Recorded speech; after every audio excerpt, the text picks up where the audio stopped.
की ठगी की गई है। वाइन शॉप का लाइसेंस दिलाने के नाम पर ठगी की गई। विशेष सचिव पद से रिटायर्ड आईएएस से ठगी की गई है। 2 लोगों के खिलाफ दर्ज कराया गया मामला। एफआईआर दर्ज कर जांच में जुट गई है Gomti Nagar police. Retired IAS Hariprasad Singh के साथ ठगी हुई। रिटायर्ड आईएएस ने राकेश शर्मा और उसकी पत्नी शकुंतला पर मामला दर्ज कराया है।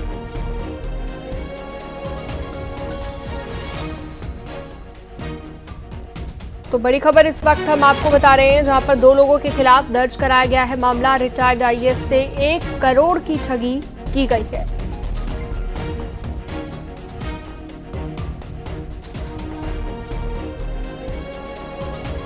तो 2 लोगों के खिलाफ मामला दर्ज हो गया है और अब जांच में जुटी है गोमती नगर पुलिस।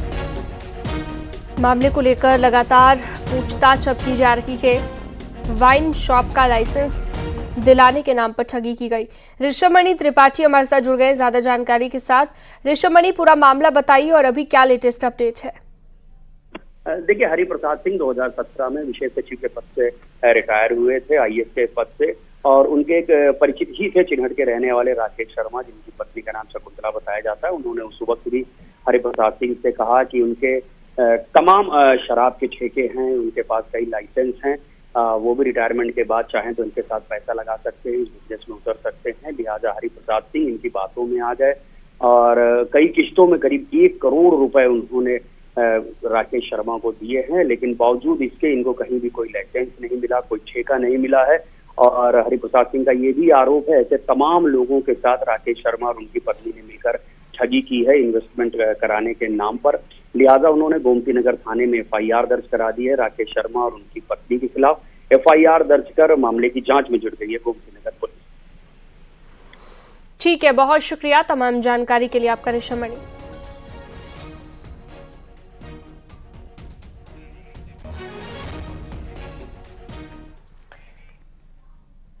वायनाड सीट से चुनावी पिच पर प्रियंका गांधी पहली बार चुनाव लड़ने उतरी हैं। नामांकन के दौरान प्रियंका गांधी ने जनसभा को संबोधित किया और पहली बार अपने लिए लोगों से वोट मांगा। और प्रियंका गांधी बहुत बड़े उद्योगपति खानदान से आती हैं। ऐसे में सबसे पहले आपको दिखाते हैं कि उनके पास कितनी संपत्ति है, जिसका उन्होंने अपने चुनावी हलफनामे में जिक्र किया है। प्रियंका गांधी ने अपने हलफनामे में करीब 4 करोड़ की चल संपत्ति और 59 किलो चांदी होने का जिक्र किया है।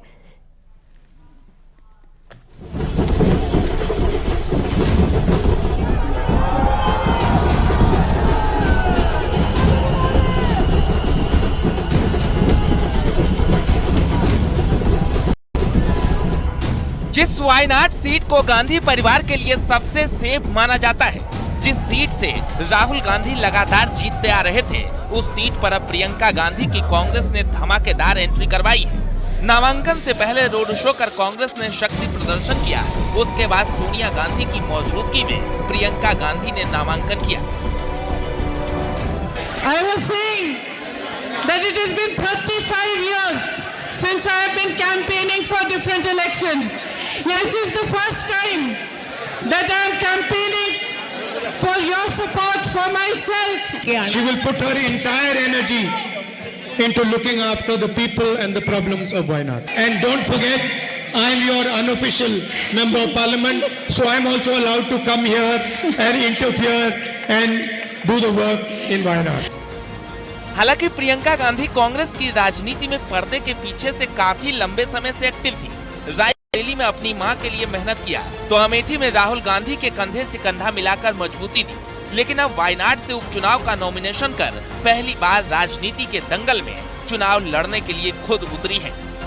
तो ये लोगों की डिमांड के ऊपर यहाँ पे प्रियंका जी लड़ रही हैं और ये परिवार का निर्णय है। और ये मतलब कोई ऐसा नहीं कि प्रियंका जी कोई आज नहीं कि राजनीति में नहीं है।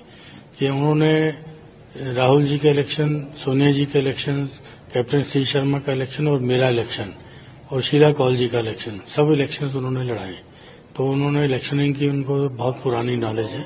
तो नई भी नहीं है पॉलिटिक्स में, भले मतलब पद कभी लिया हो, लेकिन वो एक्टिव पॉलिटिक्स में हमेशा से रही है। हालांकि 2019 में भी रायबरेली से उतरने की चर्चा हुई थी। 2024 के चुनाव में भी रायबरेली या अमेठी से उतरने के कयास लगाए गए, लेकिन ऐसा हुआ नहीं। अब जब पहली बार वायनाड से प्रियंका चुनावी लड़ाई का आगाज कर रही हैं, तो बीजेपी निशाना साध रही है। पहले दोनों जगह की जनताओं को बेवकूफ बनाया आपने, अब वायनाड में बाई इलेक्शन हो रहा है क्योंकि आप अमेठी के बन गए और इसलिए अब वहां पे चुनाव ठोपा है। तो ये ठोपा हुआ चुनाव है और कुछ नहीं है, लड़नी है, लोकतंत्र है। वहां पे जो वोटर है वो निर्णय करेगा कि लोकतंत्र में किसकी जीत होती है। वायनाड की त्रासदी के समय, वहां लैंडस्लाइड और बाढ़ के समय लोगों का दुख सुनने का समय नहीं था। वो जीजी और जीजा आज मुस्लिम लीग के कंधों पर चढ़कर वायनाड में चुनाव लड़ने के लिए निकले हैं, क्योंकि वहां मेजॉरिटी मिनोरिटी में है और मिनोरिटी मेजॉरिटी में है, इसलिए वहां से भाग्य जमा रहे हैं। कांग्रेस पार्टी ने वायनाड जीतने के लिए अपना झंडा व एजेंडा मुस्लिम लीग के कार्यालय जमा करा दिया है, सरेंडर कर दिया।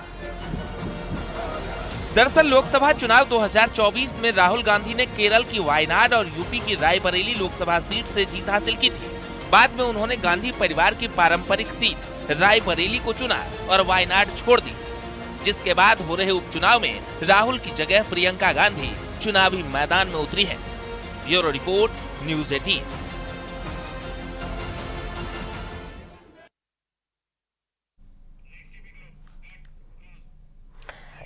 यूपी में विधानसभा उपचुनाव में कांग्रेस के चुनाव न लड़ने पर पूर्व कांग्रेस नेता की बात भी हम आपको बताएंगे, लेकिन उससे पहले बता दें कि काशी में गंगा की लहरों पर अब गंगा विलास के बाद बंगाल क्रूज शोभा बढ़ाने जा रहा है। पहली बार 5 स्टार सुविधा जैसा क्रूज वाराणसी में सैलानियों को पूर्वांचल में एडवेंचर टूरिज्म का एहसास दिलाएगा।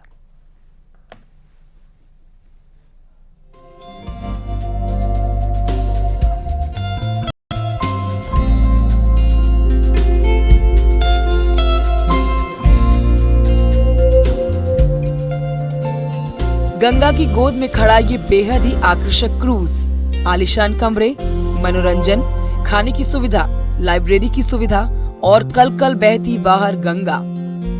काशी में रिवर टूरिज्म की तरफ ये बड़ा कदम है, जहां पर गंगा की लहरों पर 5 स्टार जैसी सुविधाएं मिल सकेंगी।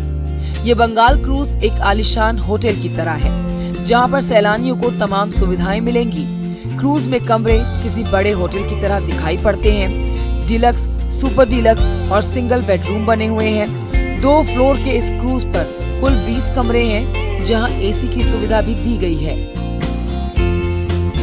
वाराणसी में गंगा विलास क्रूज के बाद अब बंगाल क्रूज यहां के पर्यटकों को 5 स्टार होटल जैसा सुविधा देगा।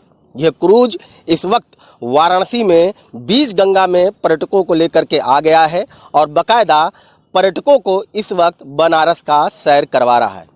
यह क्रूज स्पेशल बनारस के लिए बनाया गया है, जो बनारस के आसपास के इलाकों को जैसे गाजीपुर, कैथी, विंध्याचल, मिर्जापुर, चुनार और प्रयागराज तक यहाँ के लोगों को सैर कराएगा।